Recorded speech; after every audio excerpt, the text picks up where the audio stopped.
सिर्फ 5 मिनट का मदरसा कुरान और हदीस की रोशनी में। 13 रमजानुल मुबारक। नंबर 1, इस्लामी तारीख। वफूद के जरिए इल्म की इशात और निगरानी। दूर दराज इलाकों में आबाद कबीलों और खानदानों को उलूम दीनिया से रूशानास करने का ये तरीका अपनाया गया कि जो कबायली नुमाइंदे आप सल्लल्लाहु अलैहि वसल्लम से तालीम हासिल करने के लिए मदीना मुनव्वरा आते, उनकी तालीम और तरबियत और क़ियाम और ताम की निगरानी हुजूर सल्लल्लाहु अलैहि वसल्लम जाती तौर पर फरमाते थे।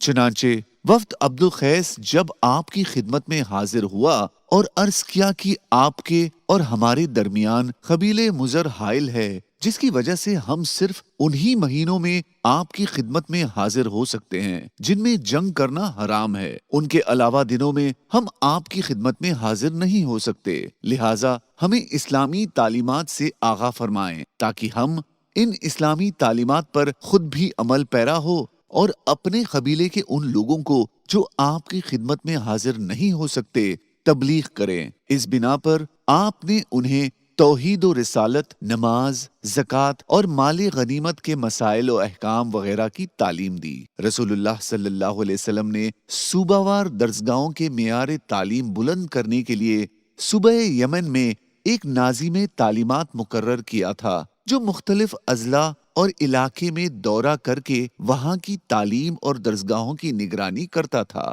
नंबर 2, अल्लाह की कुदरत। समंदर का उतरना चढ़ना।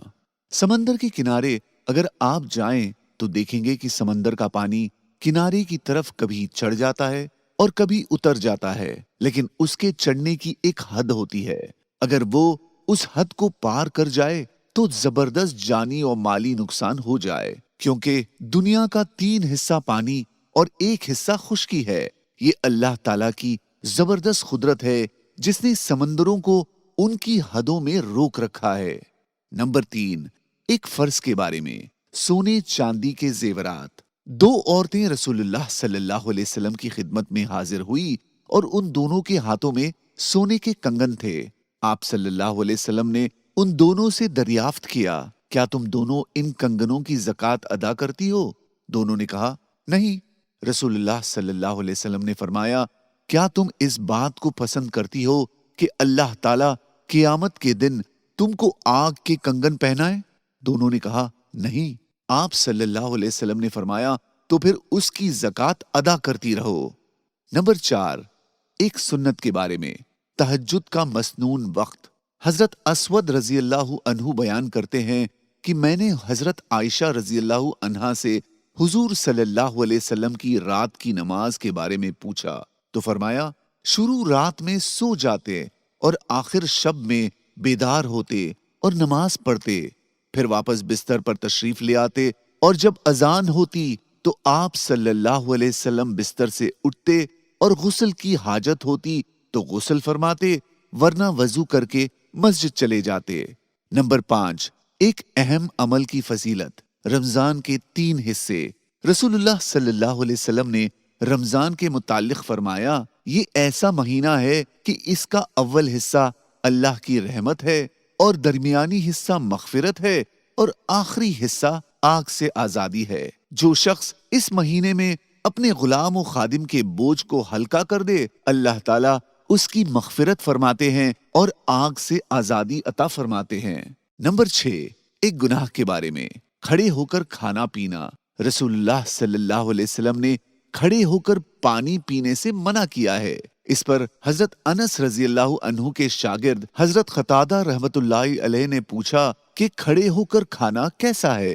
हजरत अनस रजी अल्लाहु अन्हु ने जवाब दिया, खड़े होकर खाना खड़े होकर पीने के मुकाबले में और भी ज्यादा बुरा और गंदा अमल है। नंबर 7, दुनिया के बारे में। अल्लाह ही रोजी तकसीम करते हैं।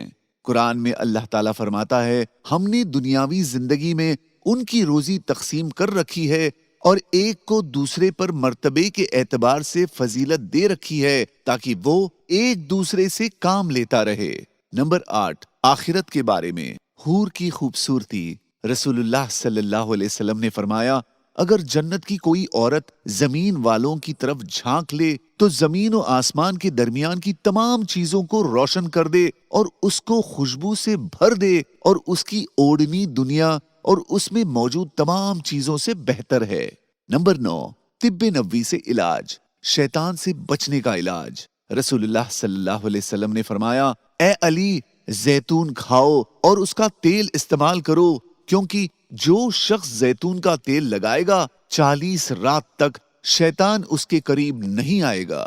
نمبر 10، قرآن کی نصیحت، ہمیشہ اللہ کا شکر ادا کرتے رہو۔ قرآن میں اللہ تعالیٰ فرماتا ہے، تم مجھے یاد کرو میں تمہیں یاد کروں گا، اور میرا شکر ادا کرتے رہو اور میری ناشکری مت کرو۔ جزاک اللہ۔